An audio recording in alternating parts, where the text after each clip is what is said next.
All right, everybody, welcome to the show. This is We Are the Game. I'm Michael, that's Luke, and we are going to take this episode to talk about the Cardinals' record-setting game, sorry, Luke, against the Green Bay Packers. The Cardinals have played really good opponents the last few weeks, and there's no end to that in sight. And they've ended up on the bottom half of those games in losing, in other words. But all of them, they led in the fourth quarter. And they have what is overall a pretty darn good defense. So we're going to talk about all things about this game, the positives and the negatives, and kind of what in the world is going on in Arizona. So, Luke, what do you think about just from the defense? Let's just talk about the defensive side of the ball for a minute. What do you think overall from the defensive play against Green Bay, who's at a lot of times looks like a heavy playoff team, maybe even one of the better playoff teams in some moments, other times maybe a little bit more vulnerable? What's your take on how the Cardinals really did overall against them? Well, we continue to find trend of being exceptional in the first half and tanking it all in the second half. Someone has put out stats. I don't know exactly how they got affected by this one yet because I haven't punished myself quite that much yet. But through the first 6 games, I believe we were the second best team in the league in general sense, like on scoring, points allowed, points for, things like that through 3 quarters, and then the second worst team in the fourth quarter. Yeah. We collapsed in the second half. We're going to spend a decent amount of time talking about what I have to sum up to, or just summarize as coaching problems, because it's something at the core. Because we have consistently done this. This is not one game where we gave up a bunch of points in the second half to an amazing team. Like, that's understandable. That's going to happen sometimes. They're just going to come out on fire. It happens. That's not what this is. This is every single week, except for the Seattle game. The Seattle, we actually chased them down and almost made a game out of that. But it just keeps happening. And so it's clearly a sustained problem. It could be the entire personnel. It could be all of the players. Or it could be that we have failed very much so to make adjustments at half, which is, we used to call this first half, second half. I think you and I did, or maybe that was just me. It was like, how well do you go into the locker room and you adjust? We used to talk about, was it Nick Saban with Alabama? It was like, oh man, you kept it close for the first half. It's like 17-17. I was like, yeah, that was nice. I hope you enjoyed it because it's over now. You've allowed him to adjust to what you do. And this game, he will win by 20. And then he would. Yeah. There were a few exceptions. But for the most part, it was like, oh, great, you're close at half, was nowhere near good enough to beat a guy like him. Now, I'm not asking Jonathan Gannon to be the Nick Saban of the NFL. That we've already seen that. That's Bill Belichick. But it's not just him, the entire coaching staff, it would seem, does not do a particularly good job at all about adjusting from first half to second half. And that reared its ugly head once again. I think we allowed 6 points in the first half. And really, we had allowed like 3 points until about 2 seconds left in the first half. And then we gave up a 7-second drive for a field goal. So remember when I was talking about Dallas at one point, and I was talking about, wow, y'all were really clutch right before the end of the half. And you can do those things. It's like, yeah, we're the opposite of that. We're the opposite of that. Even at the end of the game, when we're trying to drive down and we get this chance, it's like we drive down the whole field and even overcome a bunch of penalties that jump up and hit us. And we're like, let's just not get it in the end zone, though. This is where we stop. We have to stop just short. It's part of our identity. And so, there's definitely some frustration there. And at this point, though, it's kind of steamed out where it's just like, it just is what it is. I don't know how you fix something like that halfway through the season. And we'll get into this more. Like, I'm not sure Kyler Murray's the cure for that either. I've seen him go get some games before, but this is clearly not the offense for him. Again, that's another conversation entirely. Yeah. But it's a frustrating thing to see it this much, and we're predicting it. I mean, how much did we predict? I think I picked that we would get beat worse, but we said 27 points. I remember that for sure. Yeah. So, I mean, from the outside, from your angle, what do you think? Well, until the third quarter, I thought, this looks like it's a win. Like, this looks like a win. As long as they don't die off completely in the fourth quarter. And then I felt like you really didn't die off completely. Yeah, you put up a field goal, and that wasn't a touchdown. Okay, great. But it was like, okay, cool. We're still moving. We're still going. It's 7 seconds. or whatever, right? Like there was yeah, there was a lot of things there that just had to add up to go the wrong direction, and they do. They do. I thought Jacoby Brissett played a good game. One thing I have plenty, and I'm sure we're going to get into the coaching in a second.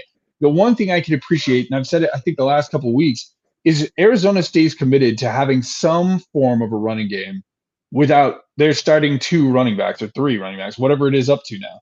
Here we're running Bam Knight, who I'm pretty sure was like number 4 on your depth chart at the end of the year. And he actually, I felt like, did a pretty admirable job. He had some really good touches and all that in that game. So I give him praise there. Trey McBride is a freight train. He is absolutely one of the best tight ends in the league. And I still feel like, even though I credit Jacoby Brissett in this game with spreading the ball around to some other people, not many other people, because it's mostly just Trey, and I would do the same. But like, who is the guy who's really stepping up, saying, "Give me the ball"? I still have moments where I hope that Zay Jones, and he had some really phenomenal catches in this game. But like, who's that guy who's building that trust with your quarterback, where, hey, we can start really going some other directions to break the gap of getting the ball into the end zone, which Trey did a great job. He got a couple touchdown catches, which is a big deal considering last year, where he could do anything in the middle of the field, just couldn't get in the end zone. So there's things that I liked about that, but that fourth, it just feels almost inexplicable. Y'all don't give up big plays. That's Dallas's problem, right? We give up the monsters play. We give up that 60-yard dagger all the time. I think the longest play that y'all gave up was like 22 yards. Like, that's it. Y'all don't give up the big plays. So it's very frustrating. Like, passively, as a Dallas fan, it's very frustrating. And, it kind of comes back to that.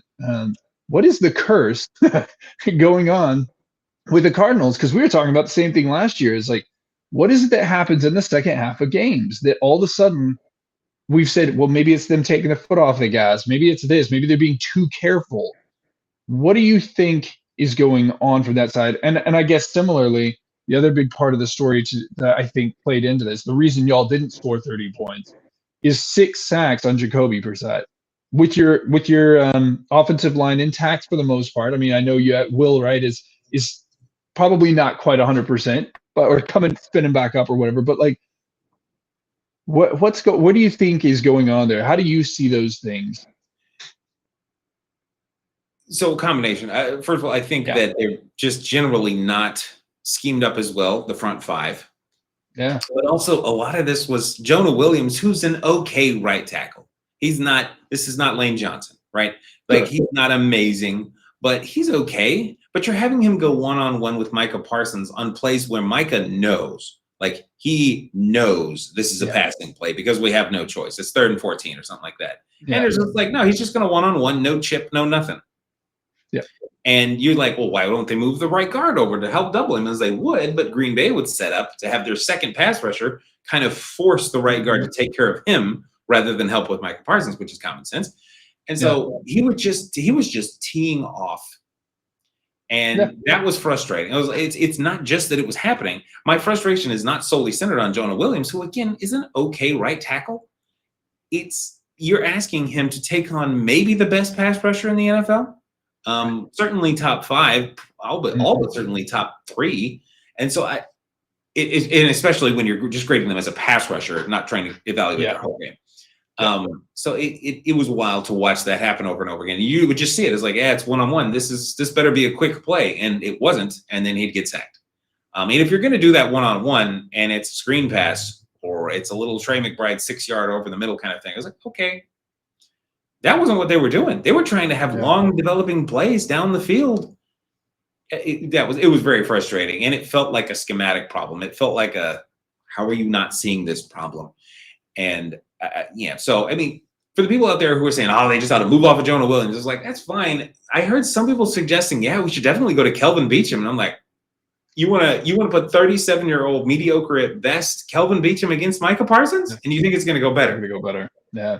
It may go just as bad, so okay, but I'm not seeing that. So nothing against Kelvin Beachum per se, but it was just like that's the worst mismatch I've ever heard Well, and you and I were talking earlier about how, there are things you can do. You can chip, you can all that, but and I wondered if a little bit is, Bam Knight is in. You've got Michael Carter some, but like those are not big guys. Those are not guys you would prototypically say this is a running back who can come in and block some. And I think actually Michael Carter, you were talking to me about that the other day. He actually was like, hey, he's in it. Like if he's told to block, he's in it. But like, and to be fair, Micah Parsons isn't the biggest end in the world either. So any help is better than nothing. But also, the other way of going that would be to have maybe Higgins or your other tight end. Hey, we're just going to play double tight end set, because your offense is Trey McBride right now. Yeah. Like your offense is, and so you can't just leave him into block. And I respect the challenge there, but I do feel like there were things that could have been adjusted at halftime. It wouldn't have solved the problem, but it would have helped the problem. Yeah. So, Tip Ryman is our other main tight end most of the time, and he's out. Yeah, he's so it was like maybe that's what the problem was. You could certainly circle that and say it affected it because primarily they use him as a blocker. He's a gigantic. He's like 275-pound tight end. Yeah. So that could be a part of it. Absolutely. Too late now. You got to deal with what you got to go with what you got. So it is what it is. And then there's on the other side of the ball. Yeah. Now I have maybe praised is a strong word, but acknowledged at least that our pressure is more consistent than it was last year. You look at like pass rush win rates and things like that. And I will also acknowledge now the Packers have historically had amazing offensive lines. They neglected the wide receiver position for like the entire career of Aaron Rodgers there, but they did not neglect the offensive line for the most part. He had whoever all it was with Bakhtiari and I can't even remember the names of all the guys, but they've always had a good offensive line. They've always been well coached up there. And so I want to acknowledge that when I take the time to criticize, we're not producing pressure very well. We had 1 sack and 2 QB hits, and I believe that includes the 1 sack.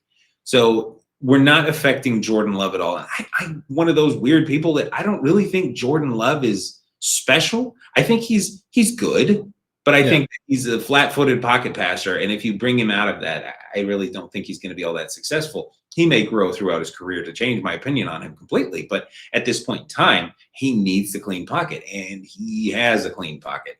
So we were unable to affect that at all. Now, again, some credit. We gave up 6 points in the first half to this guy who had a clean pocket the whole game, and that also they have good running lanes for their running backs. So some credit. But we are still like we're failing in the sense of building from the trenches. Every team says, "Oh, we're going to build from the trenches," and I was like, "Yeah, well, we allowed 6 sacks and only got 1, so you're screwing that up a bit." And that's an unsustainable thing as well, especially for a team that says we want to run the ball. That's what we want to be as a running team. I was like, this seems like a fundamental problem here. You combine that again with missing your top 3 running backs. Yeah. Consistent disappointment seems like something I should just get used to for a while. But we'll see. We'll see. So anyway. It's kind of funny to me just because, I think that not funny running with almost ads. Okay. Interesting. We'll choose interesting instead of funny. That you'll put these guys who, are not notable running backs before, and they are having some productivity out of that. And I think that's a positive overall. I still feel like I can't help the feeling personally that the problem is still somewhere in your pass scheme that you're not getting a lot of use out of your wide receivers.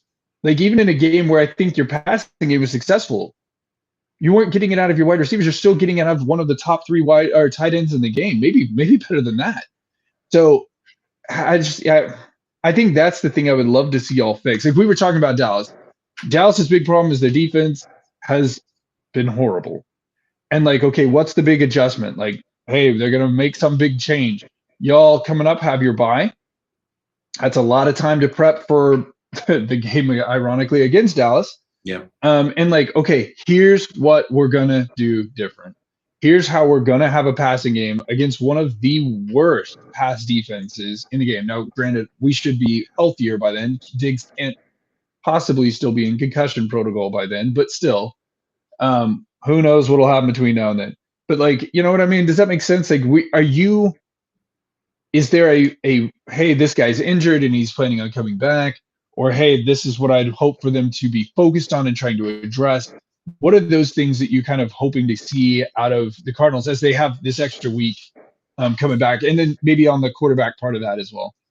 I Well, know it's a broad question. the quarterback is the guy. Like, and so like Yeah. without embracing pessimism too much, I have to acknowledge that statistically, historically, all that this season's over. 2-5. I don't know that a team has really ever come back from 2-5 and been relevant. And we have like, yes, we're in all these games with these, and it's not like we lost the weird game to Tennessee, but outside of that, it's playoff teams that we're losing to, and really good ones. Colts might be the best team in the country. The Packers are right behind them and things like that. So great. But I'm having to acknowledge it's like, there's a good chance my season's over. Yes, crazy things happen. Maybe Kyler comes back just a man on fire. But I don't have any evidence to suggest that that's actually going to happen. But that's my big thing to watch is Kyler coming back. So he's going to be back against the wall for the next 10 games, if he even gets to start the next 10 games. There's much longer conversation than we want to have right this second about the quarterback controversy and all the inherent or the other questions attached to that. So what I'd like to see, oddly enough, is a shootout. I'd like to see. I would like to see him. And I'm going to get half of that. I'm going to get half of that because our defense isn't that great, and your offense, as we've mentioned many times, is quite consistent and incredibly powerful. And I have no reason. I mean, outside of catastrophic injury, knock on wood, you should still have a lot of that, if not more of that, in 2 weeks. So it'll be a good test for us there. But I'd like to see us get it back against the wall, and we have to throw the ball 50 times in a game. And I don't want to throw the ball 50 times in most games, but that's kind of what I want this to be. I'd like to give Kyler, I don't want to say give Kyler a chance. We've had him for 7 years, and he's been in this system for 2. But this year's chance, just like, hey, this is a shootout. You got to go win this game. You and Marvin and Trey, and really the passing offense in particular. Obviously, the run game needs to work as well as it can, and maybe we'll have Trey Benson back from that, which would be good. But I want to see him do that and really take some chances and go for it.